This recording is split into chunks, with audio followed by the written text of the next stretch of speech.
They woke before dawn, not because they wanted to, but because the church bell didn't care who was tired. The cold bit through the mud walls, the straw roof leaked, and the smell of damp earth mixed with sweat and smoke. A rooster crowed somewhere, not freedom, just another alarm clock of servitude. This wasn't the world of knights in shining armor, or grand castles glowing at sunset. This was the other Middle Ages, the part history tried to forget. For every lord who dined under chandeliers, there were 1,000 men and women eating barley crust in the dark. These were the serfs' human property, tied not to chains, but to soil. And the soil never let go. The invisible cage of manorial law. Imagine this. You're born in a hut your parents don't own, working fields you'll never inherit, under laws you never agreed to. You can't leave, you can't choose. Even your marriage, your children, your very body belonged not to God, not to yourself, but to the Lord of the land. That was the grim reality for more than 90% of medieval Europe. And if you think that's an exaggeration, wait until you hear what daily life really meant. Serfs weren't slaves, technically, but the difference was mostly on parchment. Their entire existence was bound by manorial law, the invisible cage of feudalism. They could be bought, traded, fined, or punished without trial. The land owned them as much as they owned their breath. The English Domesday Book of 1086 listed thousands by name not as citizens, but as assets. To the crown, they were villains, a polite Latin word for people valued like livestock. Historian William of Malmesbury said it plainly: they were bound to the earth. You could plant a tree and die before earning the right to stand in its shade. The price of disobedience? Everything. A serf who left without permission could be hunted down like a criminal. Even if he escaped to another estate, manorial law would drag him back, and his punishment would be carved into his back or branded into his face. Freedom wasn't just rare, it was treason. But here's the cruelest part. Their servitude was hereditary. A child born in bondage stayed there for life, no matter how strong, how clever, how desperate to break out. Serfdom was a birth certificate written in chains, and every day, those chains pulled them back to the same brutal routine: work. From sunrise to sundown, their bodies were the engine that kept feudal Europe alive. They plowed the Lord's land before tending to their own tiny, often rocky strips of earth. If the crops failed, the Lord still took his guaranteed share first. Hunger was theirs alone to solve. This relentless burden was called corvée labor, a fancy phrase for unpaid servitude. Serfs worked the Lord's demesnes, his reserved land, 3 days a week, sometimes more during the critical harvest season. The rest of the time, they struggled to coax enough grain from unforgiving soil to keep their families breathing. Miss a quota, lose a tool, or simply grow too sick to work, and crippling fines would pile up faster than you could dig them away. Bread made from rye and barley was their main meal, dense and coarse enough to potentially break teeth. Meat? Maybe a scrap at Christmas, if rats or mold hadn't found it first. Vegetables were boiled until flavor was a distant rumor. Malnutrition was constant, famine a frequent visitor. Chronic hunger wasn't a temporary event, it was a permanent personality trait. And yet, the Lord's lavish banquets continued. He ate what they grew, wore what they spun, and slept under roofs they repaired. The system worked like clockwork, a perfect, self-sustaining circle of exploitation, powered by endless obedience and pervasive fear. Gerald of Wales wrote of peasants in the 12th century whose diets consisted of roots and bitter herbs. He wasn't exaggerating. Some serfs boiled grass to survive harsh winters. Others ate bark stripped from trees or rodents caught in makeshift traps, and when famine struck, they buried their children beside empty fields, their grief a silent tragedy. The poorest of the poor still paid taxes, tithes to the church, fees to the Lord, and dues for using tools they didn't own. Want to grind your meager grain? Pay a banalité fee to use the Lord's mill. Need to bake bread? Pay to use his communal oven. Every single breath was rented, every day taxed, every crumb counted. But hunger was not the only enemy. Disease waited in every shadow and every breath. Their huts were more like cages, dark, airless, built from wattle and daub and sticks. Their floors packed dirt, shared with pigs and chickens. In winter, Livestock often slept inside to share scarce body heat. The stench never left. Fleas, lice, and rodents made the walls hum with unseen life. These conditions were the perfect incubators for dysentery, pneumonia, and violent fevers that spread like whispers through the congested village. Children often died before they learned to walk. Those who survived grew up stunted and scarred, their growth perpetually robbed by lack of sustenance. There were no doctors, no modern medicines, just superstition, crude herbal remedies, and desperate prayers. And when the Black Death arrived in 1347, prayers were catastrophically useless.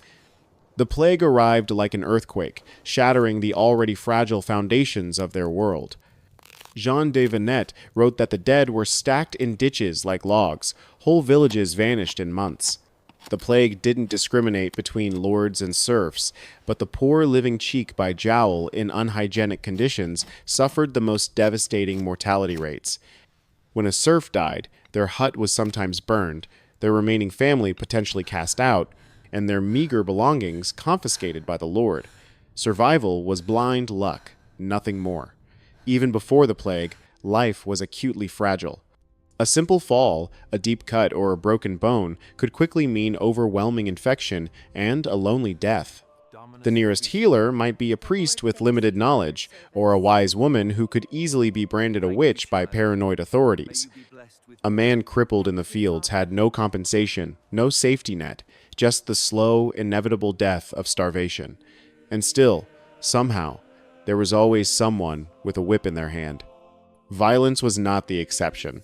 It was a core management tool. Overseers or bailiffs enforced obedience with fists, sticks, and calculated public humiliation. The Lord's justice was the sole, uncontestable law, manorial justice, and it had no appeal. You could be beaten for working too slowly, fined for missing church, where you were expected to pay the tithe, or executed for something as minor as stealing a sack of grain to feed your starving child. The punishment was swift, public, and designed to terrorize the rest into compliance. And if you think women escaped this codified cruelty, you would be tragically wrong.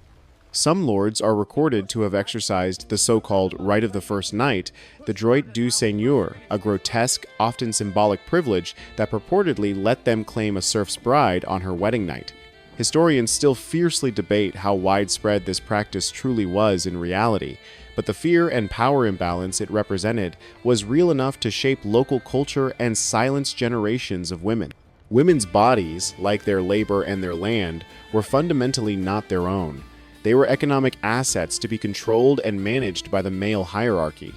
In a world ruled by men and God, both seemed equally distant and demanding. Even marriage itself was a contract with a price tag. A serf could not marry without explicit permission from their lord. The lord had to approve the match, ensuring no valuable labor was lost to another estate, and would then charge a marriage fee called merchet. Even love had paperwork and a tariff. And if two serfs from different estates wished to wed, one would often have to pay a ransom or a high fee to move, if the lord allowed the transfer at all. Children inherited not just their parents' poverty, but their iron chains. They were born owing labor before they could even walk. The cycle was engineered to be unbreakable. The same fields, the same debts, the same absolute submission. But even within that pervasive misery, there were moments of humanity, brief, flickering lights in the endless dark. At dusk, after the fields finally fell silent, families huddled tightly around the meager fire pit in their shared hut. They told ancient stories, shared stale bread, and sang simple songs passed down for centuries. Some carved small wooden crosses or carried religious relics, not because they believed immediate salvation would come, but because these were the only things that truly felt theirs in a world that owned everything else. It was an internal, silent claim to selfhood. The colossal presence of the church loomed over every village, its magnificent stone bell dictating life's cruel rhythm. Serfs gave 1/10 of everything they earned the tithe to the church in exchange for the intangible promise of heaven. For many, this desperate faith became the only form of rebellion left. If not justice in this wretched life, perhaps it would finally come in the next. They clung to the hope of paradise because their existence was defined by purgatory. But heaven was a very long way off, and hell was already here on earth. Those who dared to physically rebel, a mere handful in every generation, paid dearly, setting horrifying examples for the rest. The famous English peasants' revolt of 1381 began as a spark of desperation, ignited by high taxes and overbearing corvée labor. It ended swiftly and brutally, with peasant leaders' heads on spikes and the Lord's promises broken before the ink was dry. Even when the Black Death briefly improved their bargaining power, fewer workers meant higher demand for labor. The landed gentry ruthlessly crushed reforms as soon as their power stabilized. The wheel kept turning, and those beneath it kept falling, generation after generation. Yet, without these forgotten millions, medieval Europe simply would not have existed. They were the silent, essential workforce behind every soaring cathedral, every defensive castle wall, every bustling market square. They built the wealth that others claimed, produced the food that others ate, and secured the stability that others celebrated. Their labor was the ultimate, unacknowledged subsidy for the entire feudal system. History rarely records their individual names, only their vast, anonymous numbers. But if you scrape away the gold leaf of chivalry and courtly romance, you find their indelible fingerprints everywhere. In the deep, worn stone steps of monasteries, the telltale grooves on ancient millstones, and the forgotten bones beneath old, cultivated fields. Their ubiquitous suffering was the unshakable foundation of the so-called Age of Faith. Their misery funded the very dawn of the Renaissance. And their absolute obedience built an empire of crushing inequality that lasted a full 1,000 years. So, what was life truly like for a serf? It was waking in darkness, working in pain, sleeping in fear, and dying in anonymity.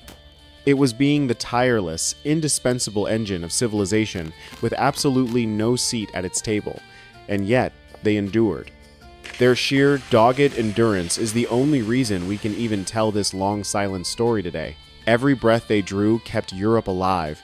Every single seed they planted fed a continent.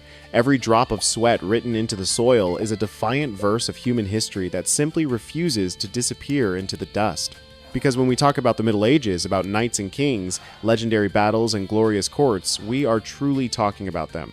The millions who never saw freedom, never held power, but who worked and starved to keep the world from collapsing into total famine and chaos. They were the ground beneath the crown. And now, for the first time in centuries, their story is being heard and fully acknowledged again. So, the next time someone romanticizes the medieval era, the castles, the honor, the courtly songs, remember the serf, remember the mud, the crushing hunger, the enforced silence. Remember that the beauty of history is often painted in someone else's blood. If this story made you rethink what medieval life really meant, don't let it vanish into silence again. Like, share, and subscribe, not just for the algorithm, but for them. Because history isn't just about kings and wars, it's about the people who bled between the lines. And they deserve to be remembered.